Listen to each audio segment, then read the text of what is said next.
সম্মানিত উপস্থিতি, আমরা আজকের জুমায় আলোচনা করব ইনশাআল্লাহ। আন্না রাসূলুল্লাহ সাল্লাল্লাহু আলাইহি ওয়াসাল্লাম নিয়ামাতুন লিল উম্মাহ। রাসূলুল্লাহ সাল্লাল্লাহু আলাইহি ওয়াসাল্লাম নিশ্চয়ই উম্মতের জন্য নিয়ামত ছিলেন। আমরা নিয়ামতের নবী মুহাম্মদুর রাসূলুল্লাহ সাল্লাল্লাহু আলাইহি ওয়াসাল্লামের কি নিয়ামত আমরা পেয়েছি এ সম্পর্কে আমরা কথা বলব।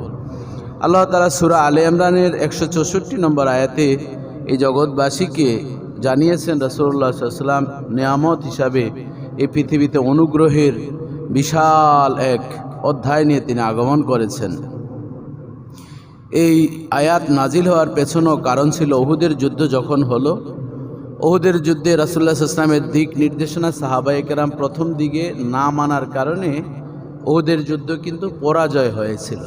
একটি জিনিস সাহাবায়ে কেরামের শানে কথা বলতে গেলে খুব হিসাব নিকাশ করে বলতে হয়। সাহাবায়ে কেরাম তো মানুষ ছিলেন, তো বদরের যুদ্ধে হেরে গিয়েছেন, অনেক সাহাবায়ে কেরাম শহীদ হয়েছেন। সব মিলিয়ে বদরের যুদ্ধে ইসলামের জন্য সবচেয়ে বড় অ্যাসেট ছিল। তো কিছু হলো মানুষ যখন অধিক প্রভাবান্বিত হয় তখন কিছুটা হলো আত্মমর্যাদা বা নিজেদের ভিতরে একটু প্রভাব বিস্তার হয়। সেই প্রভাব বিস্তারের কারণেই উহুদের যুদ্ধে যখন রাসূল ইসলামের টু দ্য পয়েন্ট যেভাবে রাসূল ইসলাম সাজিয়েছেন সৈন্যদেরকে, সেভাবে সাহাবায়ে কেরাম একটু ব্যত্যয় ঘটিয়ে গনিমতের মাল সংগ্রহ করার জন্য অস্থির হয়ে পড়লেন। মানে যখন মানুষের অধিক অর্থনৈতিক বা যে কোনো বিষয়ের লিপ্সা শুরু হয় তখন আল্লাহর রহমতটা একটু খানিকটা ব্যত্যয় ঘটে। তাই হয়েছিল উহুদের প্রান্তে। এই গনিমতের মাল সংগ্রহ করতে গিয়ে রাসূল ইসলাম যে সেট আপ করেছেন, এই সেট আপ সঠিকভাবে সাহাবায়ে কেরাম রাখতে পারেননি। তখন কি হলো? পরাজয় হলো। 70 জন সাহাবী শাহাদাত বরণ করেছেন। রাসূলুল্লাহ সাল্লাল্লাহু আলাইহি ওয়াসাল্লামের আপন চাচা, আরেকদিকে দুধ ভাই সৈয়দুশ সোহাদা আমির হামজা রাদিয়াল্লাহু তাআলা আনহুকে নির্মমভাবে শাহাদাত বরণ করতে হয়। অঙ্গ প্রত্যঙ্গগুলো কেটে ফেলে, কলিজা গুদ্দা সব বের করে কুচি কুচি করে সেই আরবের উহুদের প্রান্তের পাখিগুলোকে বিলিয়ে দিয়েছে।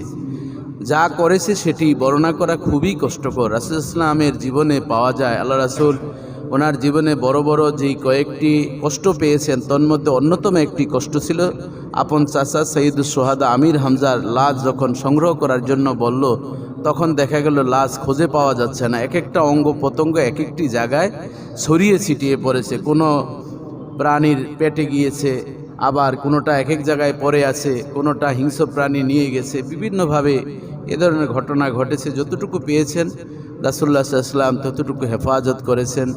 এবং এই বরকতটা এমন ছিল, সৈয়দুশ সোহাদা আমির হামজাকে আল্লাহ তাআলা এত কবুল করেছিলেন, ওনার এই কফিনটাকে নেওয়ার জন্য কোনো বর্ণনা এমন এসছে, আল্লাহ তাআলার যে উহুদ পাহাড় জড় পদার্থ, তাদের জীবন নেই, কিন্তু উহুদ পাহাড়ও লাশটাকে ধরে রাখার জন্য পাহাড় থেকে আলাদা হয়ে একটি অংশ সৈয়দুশ সোহাদা আমির হামজার পেছনে ছুটে ছুটে চলে আসছে।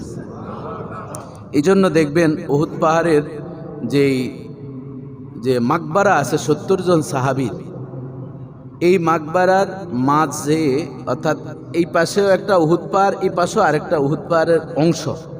তো উলামায়ে কেরাম মুফাসসিরিন মুহাদ্দিসিন বলেন যে অংশটা সৈয়দুশ সোহাদাকে আটকানোর জন্য এসেছিল সেটি এই পাশে আলাদা হয়েছে, আর বাকি যেটা একত্রে আছে সেটা সে জায়গায় আছে।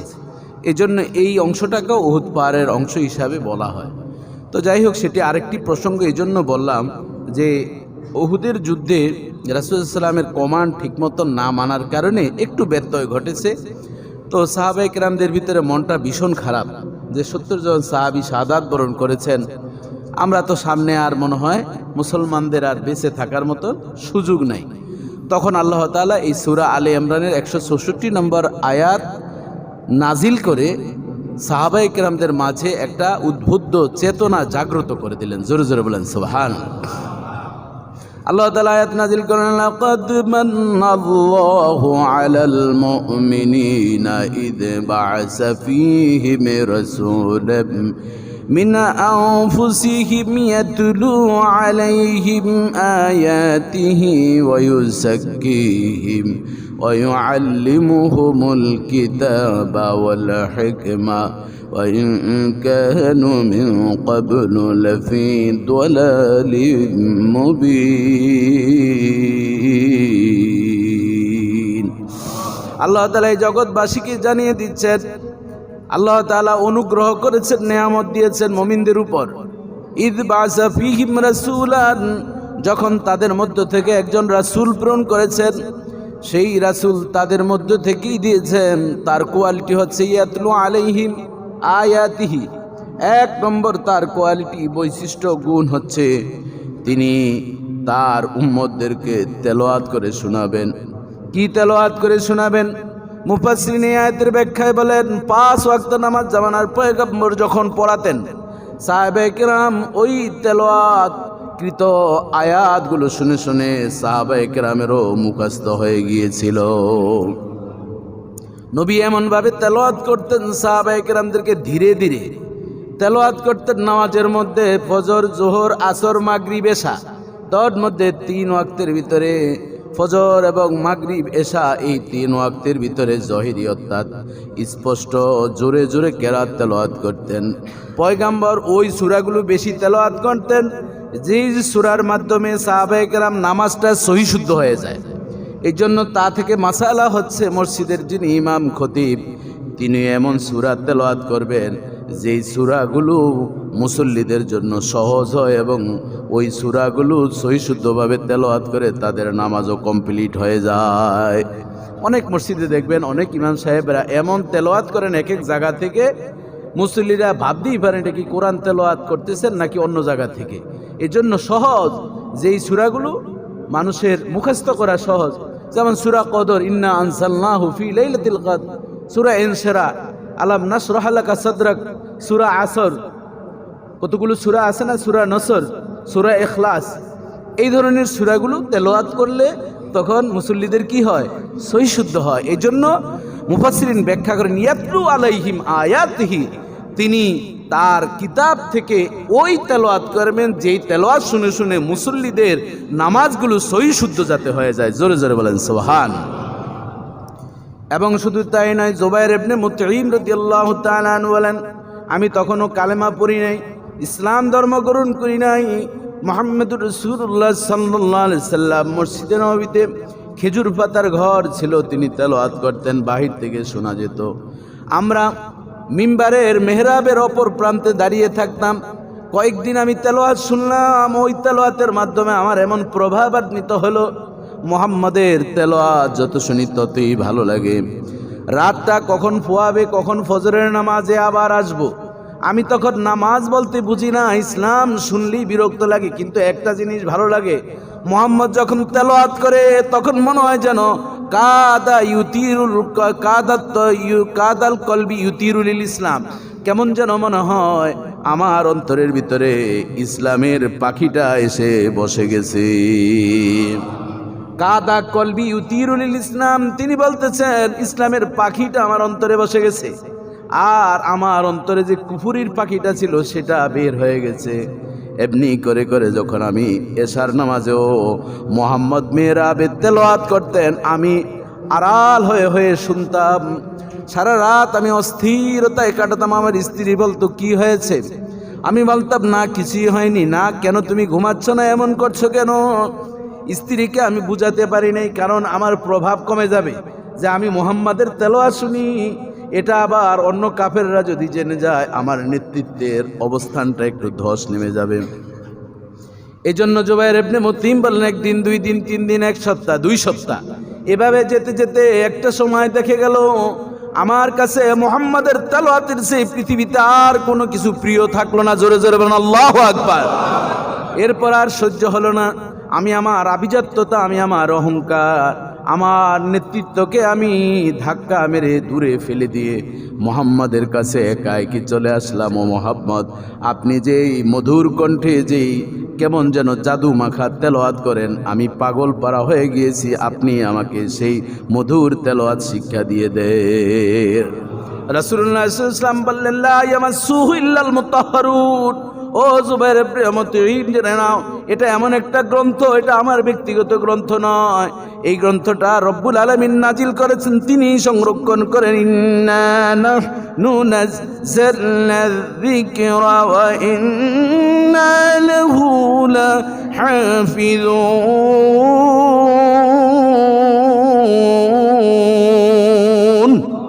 নিশ্চয়ই কোরআন আল্লাহ অবতীর্ণ করেছেন, এই কোরআন আল্লাহই সংরক্ষণ করবে, কাজে এটা পবিত্রতা ছাড়া স্পর্শ করা যায় না। যাও তুমি গোসল করে আছো, গোসল করে আসো। জুবাইর ইবনে মুতঈম উজু কিভাবে করে জানে না, গোসলটা জানেন সবার মতন, কিন্তু গোসলের যে ফরজ আছে সেটাও জানেন না। রাসূলুল্লাহ সাল্লাল্লাহু আলাইহি সাল্লাম সাহাবায়ে কেরামদেরকে বললেন তাকে তালিম দিয়ে দাও। তিনি উজু গোসল করে আসলেন, পয়গম্বরের হাতে হাত রেখে পড়ে নিলেন লা ইলাহা ইল্লাল্লাহু মুহাম্মাদুর রাসূলুল্লাহ। জোরে জোরে বলেন আল্লাহু আকবার। এটি হচ্ছে নেয়ামতের নবী মুহাম্মদ। ইয়াতলু আলাইহিম, আল্লাহ তাআলা বলেন ইয়াতলু আলাইহিম আয়াতিহি, তিনি নামাজের মধ্যে এভাবে তেলাওয়াত করতেন। কাফের মুশরিকরা রাস্তায় শুনে শুনে ওই তেলাওয়াতের প্রভাবে তারা কাফের থেকে নামটা কর্তন করে তারা পাক্কা মুসলিম হয়ে গেছে। এরপর আল্লাহ তাআলা বলেন ওয়াইযাক্কিহিম, তোমাদের মধ্যে থেকে যেই নবী প্রেরণ করেছি সেই নেয়ামতের নবীর দ্বিতীয় গুণ হচ্ছে ওয়াইযাক্কিহিম, তিনি আত্মশুদ্ধি অর্জনের জ্ঞান দান করবেন। কুফুরিকে কিভাবে বাদ দিবেন, শিরকি কাজকে কিভাবে বাদ দিবেন, বেদাত কাজকে বাদ দিয়ে কিভাবে একজন মানুষকে আলোকিত মানুষ, নূরে নূরান্বিত মানুষ, একজন অন্ধকার জীবন থেকে আলোর পথের দিকে কিভাবে আনবেন সেই জ্ঞান তিনি দান করবেন।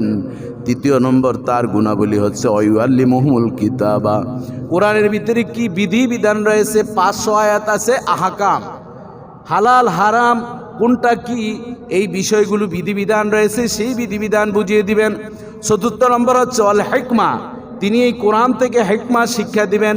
মুফাসসিরিন বলেন আল হিকমা দিয়ে মুরাদ হচ্ছে আল মুরাদুস সুন্নাতুন নবী সাল্লাল্লাহু আলাইহি ওয়াসাল্লাম, নবী করিম সাল্লাল্লাহু আলাইহি সাল্লামের তরিকা, নবী করিম সাল্লাল্লাহু আলাইহি ওয়াসাল্লামের পন্থা, নবী করিম সাল্লাল্লাহু আলাইহি ওয়াসাল্লামের আদর্শ, সিরাত সুরতটাকে মুহাম্মদদেরকে শিক্ষা দিবেন। আর ওই শিক্ষায় শিক্ষিত হয়ে একজন মানুষ আলোকিত মানুষ হয়ে আশিকে রাসূলে পরিণত হয়ে যাবে।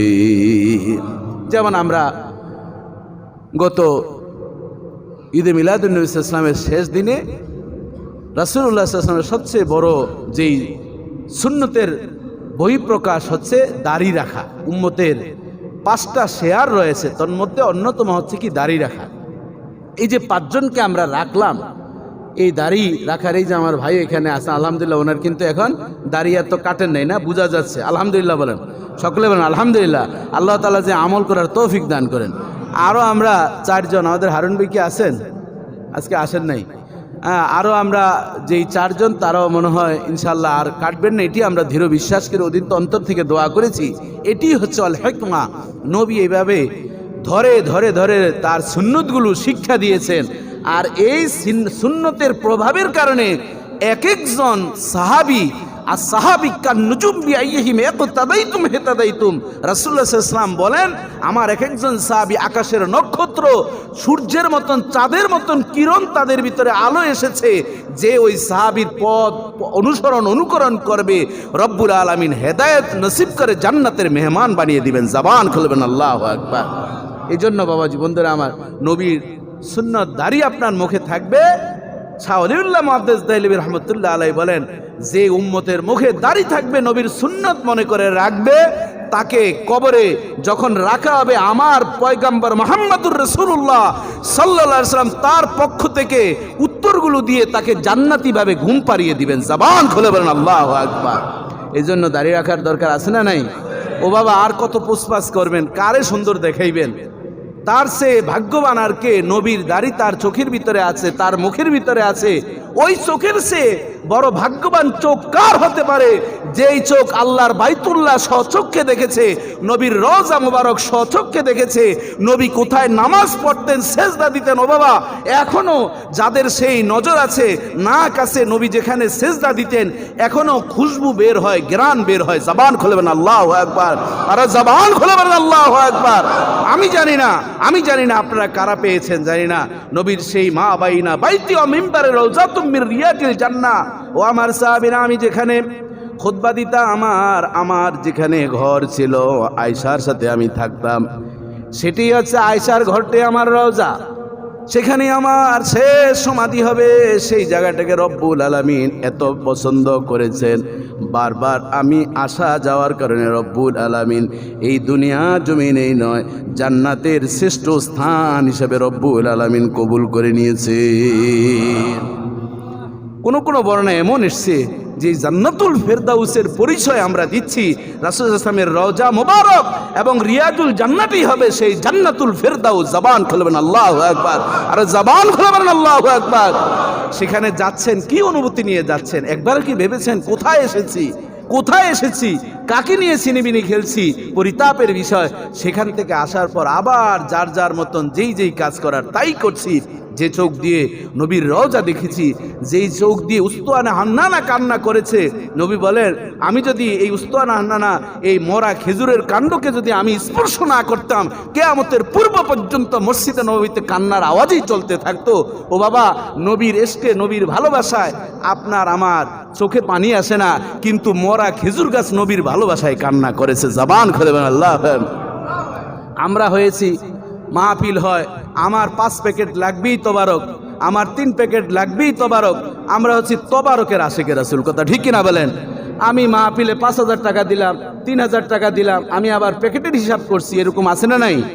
আপনারা নাই? আমি এক জায়গায় মাহফিলে গেছি, ওখানে দেখি তবারক নিয়ে ঝগড়া, হুজুর আমি দিছি এত টাকা, আমার তো প্যাকেট ঠিক মতন দিল না। ও বাবা, তুমি কি তাহলে প্যাকেটের জন্য এখানে এই টাকা দিছ? তোমার ঘরে কি দোকানের অভাব আছে? পাপ্পু ভাইয়ের দোকানে বিরিয়ানি আছে না নাই? কিনেন, ওখান থেকে গিয়ে খান। কিন্তু আমি মসজিদে পার্টিসিপেট করবো, এটা কাকে খুশি করার জন্য? আমার টাকা দিয়ে আমি অন্যকে দিব, যে আমার নেওয়ার প্রয়োজন নেই। আমাকে রব্বুল আলামিন অ্যাবিলিটি দিয়েছে, আমার এই অর্থ দিয়ে আল্লাহর বান্দারা খেয়ে দোয়া করবে, আমার মা বাবার কবরের আযাব মাফ করে দিবেন কে? এই জন্য সেই মন আমাদের থাকার দরকার আছে না নাই? আজ থেকে অঙ্গীকারবদ্ধ হবেন, যেখানে যে অবস্থায় দান করবেন এটার আউটপুট হচ্ছে পরকাল, কথা ঠিক কিনা বলেন? দুনিয়ার আপনি ইনপুট করেছেন, আউটপুট দিবেন কে? দুনিয়া থেকে আপনি কোনো আউটপুট পাওয়ার কোনো চিন্তা করার প্রয়োজন নেই। এই বিষয়গুলো খেয়াল রাখবেন। আমাদের মসজিদে দেখুন তবারকের ব্যবস্থা করা হয়। আরেকটি সুন্নতের খেলাফ আমাদের হচ্ছে, আমরা দোয়া মুনাজাতের আগেই বাসায় বাড়িতে তবারক পৌঁছে যায়। এটি আমি এবছর খুব লক্ষ্য করেছি, এর আগে আমি দেখি নাই, এবছর দেখছি। আমি আসার পরেই দেখি ভ্যানে ভ্যানে ভ্যানে ভ্যানে পৌঁছানো হয়। এটি ইসলামী শরীয়তের কিন্তু কোনো দলিল নেই। নিয়ম হচ্ছে আল্লাহ রাসূল মসজিদে নববীতে দোয়া মুনাজাত যখন চলতো তখন তিনি তবারক দিয়ে দিতেন, এই একটি বর্ণনা। আরেকটি হচ্ছে দোয়া মুনাজাত শেষ হতো তারপর তবারক। আরেকটি মাসালা জেনে রাখবেন, আপনার বাড়িতেও মেহমান অতিথিকে খাওয়ানোর আগে যদি আপনারা নিজেরা খাওয়া শুরু করেন, ওই খাবারে বরকত থাকবে না। আবার কোনো মা বোন যদি তরকারি রান্না করতেছে আর খাওয়া শুরু করে, ওই খাবারে কোনো দিন বরকত হবে না, ওই খাবারে টান পড়বেই পড়বে, কথা ঠিক কিনা বলেন? এই মুদ্রা রোগ আছে না নাই?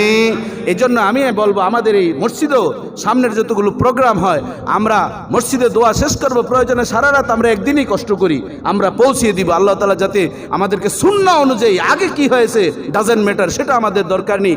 আমরা হয়তো জানতে দেরি হয়েছে, আমরা সহিভাবে আমরা সুন্নাহকে পালন করব, যাতে করে আমাদের এই সুন্নত নিয়ে কেউ যাতে আমাদেরকে আহলে সুন্নি ওয়াল জামাত না বলতে পারে, কথা ঠিক কিনা বলেন? এ ধরনের ক্রিটিসাইজ করে কি করে না? এই বিষয়গুলো খেয়াল রাখবেন। আজকে আপনারা খুশি হবেন, আজকে আমাকে আমার জাতীয় মসজিদ বাইতুল মোকাররমে এশার পর আমার আলোচনা, এবং মাগরিবের পর পঙ্গু হাসপাতাল মসজিদে বাদ মাগরিব থেকে এশার আগ পর্যন্ত, এরপরে জাতীয় মসজিদে আমার হয়তো 9টার দিকে আলোচনা দিতে পারে, বা 9টা কি 9:15। সেখানে আজ আমরা যাই আলোচনা করার জন্য, কিন্তু দেখা যায় পবিত্র ঈদে মিলাদুন্নবী ইসলামের ব্যানারে মাহফিল হচ্ছে, কিন্তু সেখানে বসেও ঈদে মিলাদুন্নবী ইসলামের বিরোধিতা করছে, কথা ঠিক কিনা বলেন? আজকে আপনারা আমার পেজে লাইভ হবে, বেশি বেশি করে শেয়ার করবেন, আপনারা দেখবেন। এই জন্য মনের কিছু দুঃখের কথা সেখানে আমাদের বলতেই হবে। আমি ব্যক্তিগতভাবে আমাদের খতিব সাহেবকে অত্যন্ত শ্রদ্ধা করি, কারণ সেই 2014 সালে যখন আমি ঢাকা ইউনিভার্সিটিতে পিএইচডি করেছি, আমার ওই পিএইচডির থিসিসে হাদিস চর্চা ওনার যে কি অবদান, সে সম্পর্কে আমি ওনার সাথে যোগাযোগ করে ওনার সেই খেদমতগুলো আমি আমার পিএইচডি থিসিসে লিখেছি। সেই সুবাদে আমি ওনাকে অত্যন্ত শ্রদ্ধা করি। বাংলাদেশে নয়, বিশ্বের কয়েকজন খ্যাতনামা মুহাদ্দিসের ভিতরে উনি একজন অন্যতম মুহাদ্দিস, একজন বড় আলেম। মানুষ হিসাবে ছোট হতে পারে, কিন্তু তার মর্যাদা অনেক বেশি, সকলে বলেন আলহামদুলিল্লাহ। কিন্তু এবার খুবই দুঃখ লেগেছে। তিনি জুমার খুতবার ভিতরে গত জুমায় বলছিলেন যে ঈদ শুধুমাত্র ঈদ উল ফিতর, ঈদ উল আজহা, এছাড়া কোনো ঈদ নাই, এ ধরনের উনি ঘোষণা দিয়েছেন। আমি বলবো খতিব সাহেবকে, আপনি অনেক বড় আলেম, আপনি একজন জাতীয় খতিব, জাতীয় জায়গায় বসে কাউকে ছোট করে কথা বলা এটি উচিত নয়। কথা ঠিক কিনা বলেন? ভাগ মাপ দিয়ে আমাদের কথা বলা উচিত। কারণ এখন কিন্তু ঈদে মিলাদুন্নবী, সিরাতুন্নবী নিয়ে ঝগড়া করার সময় নয়। এখন বিশ্বে মুসলমানদের অন্তিমকাল চলছে। ইসরায়েল আবার নতুন করে কাতারের উপরে অ্যাটাক করেছে। কথা ঠিক কিনা বলেন? আমরা মনে করছি বাংলাদেশ খুব ভালো আছে, বাংলাদেশের জন্য একটা গ্রেনেড বোমাই যথেষ্ট। কথা ঠিক কিনা বলেন? এই জন্য বাবাজি বন্ধুরা আমার, আমাদের 22টি মুসলিম দেশ এতদিন পরে তাদের ঘুম ভেঙেছে। এতদিন পর্যন্ত তারা মত্ত হয়ে ঘুমিয়ে পড়েছে। এখন তারা 22টা দেশ সৌদি আরব সহ একত্রিত হয়েছে। কিন্তু আবার কোন পুশিং, আবার কোন পাঁচাটা গোলামদের কোন কথা শুনে আবার ভেঙে যায় জানি না। আল্লাহ তাআলা এই 22টি মুসলিম দেশকে ঐক্য থাকার তৌফিক দান করে বলেন আমিন। আপনারা জেনে খুশি হবেন, পৃথিবীতে 232টি দেশের মধ্যে 2024 সালে পবিত্র ঈদে মিলাদুন্নবী সাল্লাল্লাহু আলাইহি সাল্লাম 134টি দেশে সরকারিভাবে উৎসব করে পালন করা হয়েছে। জবান খুলে বলেন আল্লাহু আকবার, আর জবান খুলে বলেন আল্লাহু আকবার। এই জন্য আমাদের বাইতুল মুকাররমের সম্মানিত খতিব সাহেবকে বলবো, আজকে ওনার মাগরিবের পর আলোচনা আমার সাথে আজকে ওনার একসাথেই মিট হবে। এবং ভাগ্যকর্মে আজকে আমার ছিল 10 তারিখ, হঠাৎ করে চেঞ্জ হয়েছে, ধর্ম উপদেষ্টা আরেকজন অতিথি দেওয়ার কারণে আজকে আমার বাটে পড়েছে। আজকে আলোচনা হবে। আমি বিনয়ের সাথে বলবো ওনার কাছে এই দাওয়াতটা যাতে পৌঁছে যায়। জাতীয় মসজিদ, জাতীয় স্থানে বসে কোনো বিদ্বেষ, কোনো খোসাখুসি আলোচনা করা যাবে না। কথা ঠিক কিনা বলেন? আমাদের আল মুসলিম মিল্লাতুন ওয়াহিদা, মুসলিম হচ্ছে আমরা এক। যদি ছোটোখাটো বিষয় আমার না থাকে, আমার যদি বুঝের বেমিলে আমি চুপ থাকি, এই চুপের মাধ্যমেও পরিত্রাণ দিবেন কে? আল্লাহ। এই জন্য বাবাজি বন্ধুরা আমার, দেখুন আল্লাহ সুবহানাহু ওয়া তাআলা আমার নবীকে কিভাবে নিয়ামত দান করেছেন। সেই নিয়ামত হিসেবে বলছেন ওয়াল হিকমা। আমার বন্ধু মুহাম্মদুর রাসূলুল্লাহ সাল্লাল্লাহু আলাইহি ওয়াসাল্লামের 4th নম্বর বৈশিষ্ট্য হবে হিকমা। তার সুন্নত দিয়ে প্রত্যেকটা উম্মত রঙিন হবে। প্রত্যেক উম্মতের ভিতরে নবীর সুন্নাহ থাকার দরকার আছে না নাই? বিশ্ব আশিকে রাসূল দাবি করে দাড়ি নাই, মোছ নাই, কিছুই নাই, টাকনুর নিচে প্যান্ট পরে নামাজ কিভাবে পড়তে হয় জানে না, উজু করতে গেলে কুলির পানি খেয়ে ফেলে। ও ভাবছে উজুর পানিটা মনে হয় খুব বরকতিটা খাইতেই হয়। কথা ঠিক কিনা বলেন? আবার নাম রাখে সুফি সম্রাট সলিমউদ্দিন, এরকম আছে না নাই?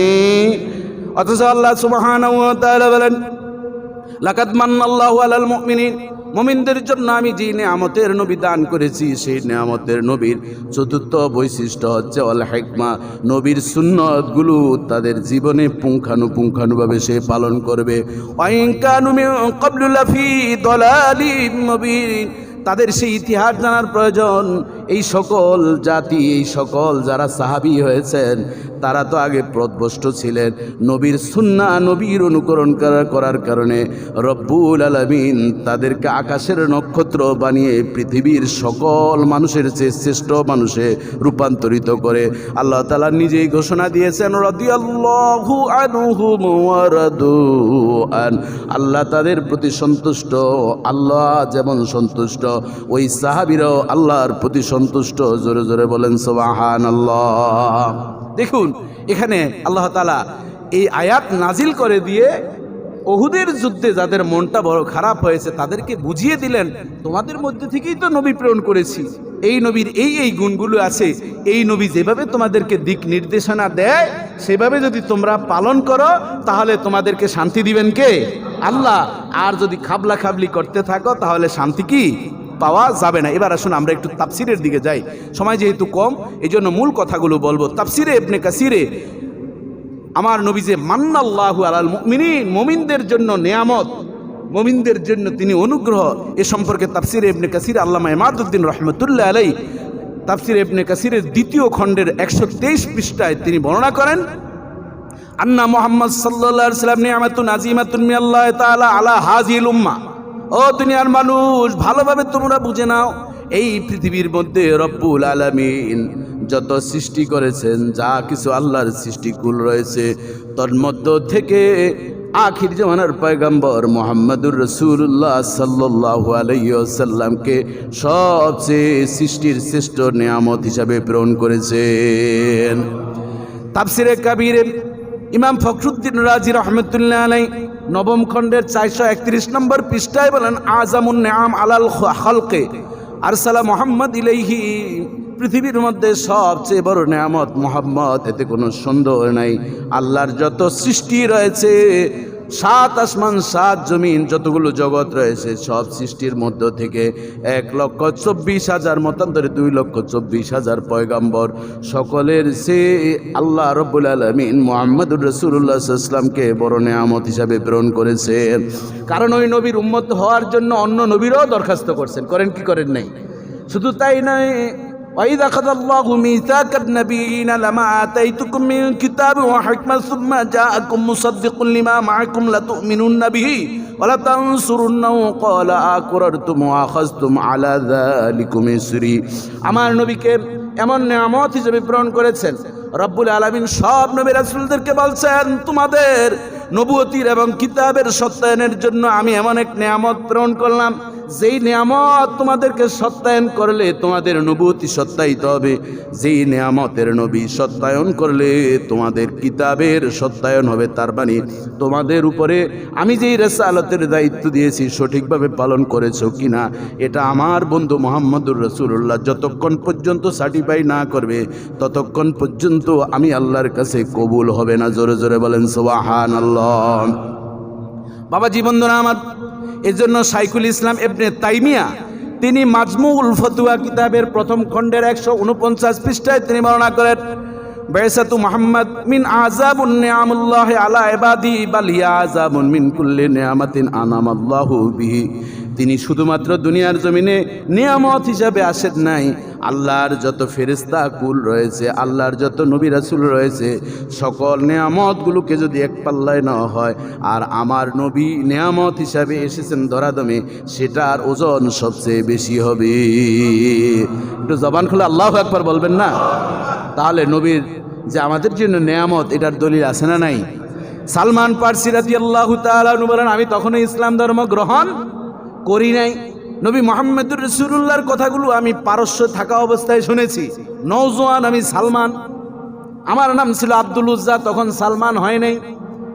আমি দেখতে পেয়েছি ওনার কথাগুলো আমি শুনেছি, আর বাস্তবে মুহাম্মদুর রাসূলুল্লাহর কাছে যখন আসলাম, আরেফতু আন্না হাযা হুয়ান নবিয়ুন আল্লাযী কুনতা আতলুবহু তালিয়াতুল হায়াতি।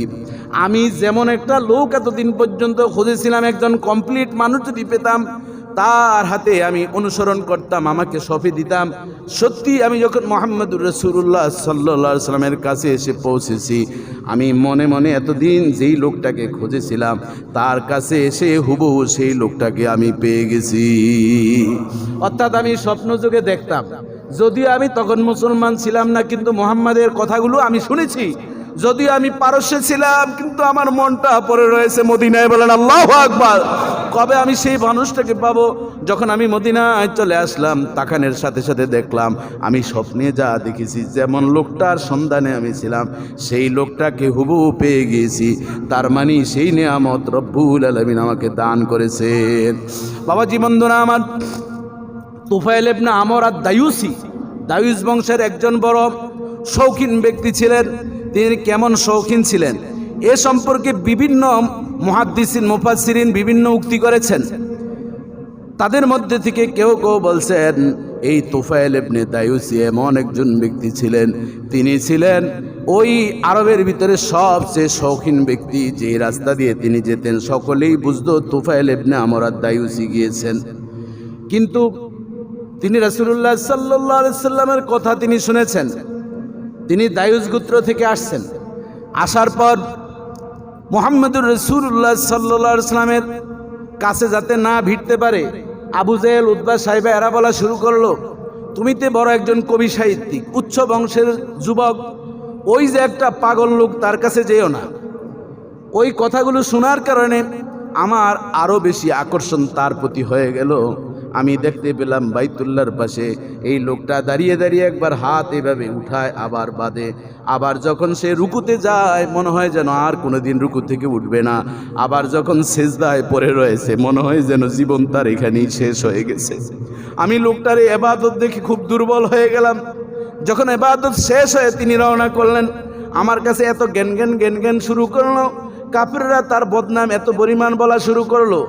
আমি সহ্য না করতে পেরে আমার থলি থেকে তুলা বা কাপড় নিয়ে আমার দুইটা কান বন্ধ করে দিলাম, আর আমি বদনাম সহ্য করতে পারছি না। আমি আবু জেহেল উতবা সাইবার কথাগুলো আর তোয়াক্কা না করে এই ভদ্রলোকটা কোথায় যায় তাকিয়ে দেখলাম তার একটা গৃহ আছে। তার বাড়িতে যখন সে চলে গেল, আমি অনিরালা চলে গেলাম। মুহাম্মদ আমাকে কোনোদিন দেখে নেই, আমি অবাক হয়ে গেলাম। আমি যখন অনুমতি চাইলাম তার সাথে দেখা করার জন্য, আমার কাছে মনে হলো তিনি আমার অপেক্ষায় বসে আছেন। আমি ঢুকার সাথে সাথে বলল, তোফায়েল তোমার জন্যই তো আমি অপেক্ষা করছি। এবার আমার জীবনের মোড় সব ভুলে গিয়েছে, এবার ক্যাসেট উল্টা ঘোরা শুরু করলো। আমি তার কাছে এসে বললাম, আপনি কি আমাকে চিনেন? তোমাকে আমি না চিনলো যিনি চিনানের তিনি আমাকে চিনার ব্যবস্থা করে দিয়েছেন। তোফায়েল ইবনে আমর আত-তাইউসি বলেন, কিরে এমন মানুষ কি খারাপ হতে পারে? আমি অবাক হয়ে গেলাম। তার সাথে যখনই কথাগুলো বলছি, এবার আমার কানের যে তুলা বা নেকড়া ছিল আমি সেটা খুলে ফেললাম। এখন দেখলাম যে কথাগুলো তার মুখ থেকে বের হচ্ছে এটা সাধারণ কথা নয়, এটা দুনিয়াবি মানুষের কথা নয়, এটা মনে হয় যেন ভিন্ন একটা কথা আমার কাছে আমার কানের ভিতরে আসতে লাগলো। আমি সেখানে তার কথাগুলো শুনলাম, শুনে তার কথাগুলো মনোযোগ দিয়ে যখন আমি বুঝলাম, আমি বললাম, মুহাম্মদ, আবু জেহেল উতবা সাইবা আমাকে যা আপনার বিরুদ্ধে বলেছে তাদের কথাগুলো মিথ্যা, আপনার কথাই সত্য। আমি এসেছিলাম মূলত আপনার নামটা শুনে কেমন যেন আমার কাছে খুব মায়া লেগেছে। কাজে আমাকে আর আপনার ঘুরাবেন না, আপনি আমাকে যেই কথাগুলো এতক্ষণ বলেছেন সেই কথাগুলো যাতে আমার অন্তরে গেঁথে যায়। আর ওই যে বাইতুল্লাহর পাশে আপনি কিভাবে যেন সেজদায় পড়ে কি পড়ছিলেন, আমাকে সেই তালিমগুলো শিখানোর জন্য আমাকে পড়িয়ে দেন। লা ইলাহা ইল্লাল্লাহু মুহাম্মাদুর রাসূলুল্লাহ। জোরে জোরে বলেন সাল্লাল্লাহু আলাইহি ওয়াসাল্লাম।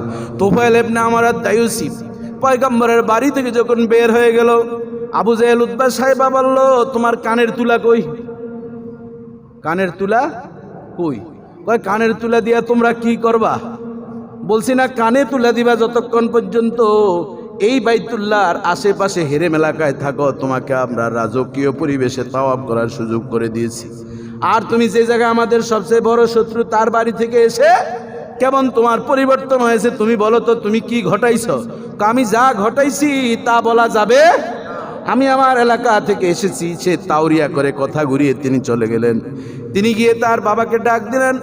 বাবা যখন তার কাছে আসলো, বাবা ছেলেকে খুব মানতো, ছেলের অনেক গুণ ছিল, কবি সাহিত্যিক হওয়ার কারণে বাবাকে বলল, বাবা আগের মতন তোমার সাথে একসাথে আমার খাবার হবে না, কারণ হচ্ছে আমি মুহাম্মাদের ধর্ম গ্রহণ করেছি, তোমরা যে খাবার খাবে এটা আমার জন্য বৈধ হবে না। বাবার সাথে সাথে বলল, ওই যে নবীজি যাওয়ার সময় তোফায়েল ইবনে আমর আত-তাইউসিকে দোয়া করেছিলেন, তার মাথায় হাত বুলিয়েছেন, ওই যে নবীর রহমতের হাত, নিয়ামতের হাত লেগে গিয়েছে। তোফায়েল ইবনে আমর আত-তাইউসি এখন তার পরিবারের কাছে যা বলে তারা সেই কথাগুলোই মেনে নিচ্ছে। বলেন আল্লাহু আকবার। এবার তোফায়েল ইবনে আমর আত-তাইউসির বাবা বলল, বাবা তুমি মুহাম্মাদের কাছে গিয়ে যা শিখেছ আমাকেও তুমি তা শিখিয়ে দাও। এবার আসলো মা, মার সাথে একই হলো, মাও কালেমা গ্রহণ করলো। ভাবছে স্ত্রী মনে হয় গ্রহণ করবে না, স্ত্রী কাছে আসলো আর বললো, স্ত্রী গো এবার তুমি আমার স্ত্রী নাই, কারণ হচ্ছে আমি তো কালেমা পড়েছি আর তুমি তো মুশরিক, তোমাকে আমার গ্রহণ করা যাবে না। স্ত্রী তখন বলল, তুমি যা গ্রহণ করেছো তা আমাকে গ্রহণ করাতে কোনো বাধা আছে কিনা? তখন স্বামী বলল, না বাধা নাই, তাহলে তুমি যা গ্রহণ করে মক্কা থেকে এসেছ আমাকেও পড়িয়ে দাও, লা ইলাহা ইল্লাল্লাহু মুহাম্মাদুর রাসূলুল্লাহ। জোরে জোরে বলেন সাল্লাল্লাহু আলাইহি ওয়াসাল্লাম। তোফায়েল ইবনে আমর আত-তাইউসি এবার রাস্তায় বের হলেন, ঘর ঠিক হয়ে গেছে। এবার কি, কারণ ঘর আগে ঠিক করতে হইবে, যতই নেতাগিরি করেন ঘর ঠিক না হলে কি কাজ হবে? এবার তিনি ঘর থেকে বের হয়ে রাস্তায় গেলেন। রাস্তায় গিয়ে তিনি যখনই বের হচ্ছেন সবাই বলতেছে, ও তোফায়েল তোমার যে আগের যে চলাফেরা এখন ভিন্ন হয়েছে, এর ভিতরে একটু বাদ পড়েছে। নবীজির কাছে তুফাইল বলছেন, ইয়া রাসূলুল্লাহ, ইয়া হাবিবাল্লাহ, আমাকে একটা নেয়ামত দিবেন, যেই নেয়ামতের মাধ্যমে আমার এলাকার মানুষ বুঝে আমি ওই নেয়ামত নিয়ে আসতে পেরেছি, একটা প্রমাণ দিবেন আমি যে কালেমা পড়েছি। নবী বলছেন, তুমি যাওয়ার প্রতি সেই নেয়ামত পেয়ে যাবে। জোরে জোরে বলেন সুবহানাল্লাহ। তুফাইল ইবনে আমর আদ-দায়ুসি বলছেন, আমি যখন যাচ্ছিলাম পাহাড়ি এলাকা, গুহা, সেখানে যাওয়া বড় কঠিন। আমি যাচ্ছি, দেখি আমার সামনে একটা টর্চ লাইটের আলো খালি যাচ্ছে। আমি প্রথমে ভয় পেলাম, পরে একটু সাহস পেলাম। আমি সেখানে ডাক দিয়ে বললাম, ও রব, আমাকে যে আলো দিয়েছো, এই আলো যদি এভাবে চলতে থাকে আমার এলাকায় শত্রু হয়ে যাবে, এই আলোটাকে তুমি সীমাবদ্ধ করে দাও। এটি যখন তিনি তুফাইল ইবনে আমর আদ-দায়ুসির ইসলাম ধর্ম গ্রহণ করার ইতিহাস আপনারা গুগল থেকে সার্চ করে পড়বেন, তবে সঠিক ইতিহাস সম্পূর্ণ নাও পেতে পারেন, যতটুকু পান দেখবেন যে আলোচনাগুলো রয়েছে অধিকাংশ। তিনি তখন বললেন, আল্লাহ, তোমাকে তো গড হিসাবে মেনেছি, মুহাম্মদুর রাসূলুল্লাহ আমাকে দোয়া করেছেন, আমি সেটার রাস্তায় তা ফল পেয়েছি। তবে যদি কোনো ব্যত্যয় ঘটে যায়, তুমি আমাকে সেই নেয়ামতটা আমার জন্য সীমাবদ্ধ করে দাও। যখন এই সীমাবদ্ধ করার জন্য দোয়া করলেন, তুফাইল ইবনে আমর আদ-দায়ুসি বলেন, আমার হাতে একটা তরবারি ছিল, অথবা আমার হাতে একটা ধনুক ছিল, অথবা আমার হাতে একটা তীর ছিল, কয়েকটা বর্ণনায় পাওয়া যায়। ওই তীরের আগায় অথবা তরবারির আগায় ওই আলোটা টর্চ লাইটের মতন তখন হয়ে গেল। এখন উনি তরবারি যেদিকে নেয় আলোটাও কি সেদিকে যায়। এখন উনি ওই নেয়ামতের নবীর নেয়ামতটা সাথে রাখেন আর রাস্তায় হাঁটেন। মানুষ বলতেছে, ও তুফাইল, তোমার এই তরবারির আগে এটা জ্বলে কি? সুবহানাল্লাহ বলবেন না? কয়টা টর্চ লাইট জ্বলে। এটা কি জ্বলে? টর্চ লাইট জ্বলে। এই টর্চ লাইট পাইছো কই? এটা তো আমাদের দেশের কোনো টর্চ লাইট না, আসল রহস্য বলো। তিনি বলতেছেন, এই রহস্য তো তাড়াতাড়ি বলা যাবে না, তবে আমি মক্কায় গিয়েছি, মুহাম্মদুর রাসূলুল্লাহর কাছে কালেমা পড়ে যখন মুসলমান হয়েছি, রব্বুল আলামিন এই নিয়ামত আমাকে দান করেছেন। কিন্তু বিষয় হচ্ছে ভিন্ন। ওই যে আল্লাহ বলছেন, ইন্নাকা লা তাহদি মান আহবাবতা ওয়ালাকিন্নাল্লাহা ইয়াহদি মান ইয়াশা ওয়াল্লাহু আ'লামু বিল মুহতাদিন।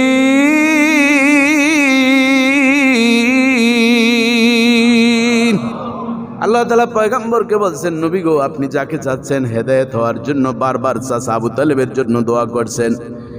আপনি দোয়া করলেই সব দোয়া কি কবুল হবে না? আমি আল্লাহ জানি কার মাধ্যমে হেদায়েত, কি উপকার হবে ইসলামের জন্য, সেই দোয়াটা রব্বুল আলামিন ওমরের গায়ে লাগিয়ে দিয়েছিলেন।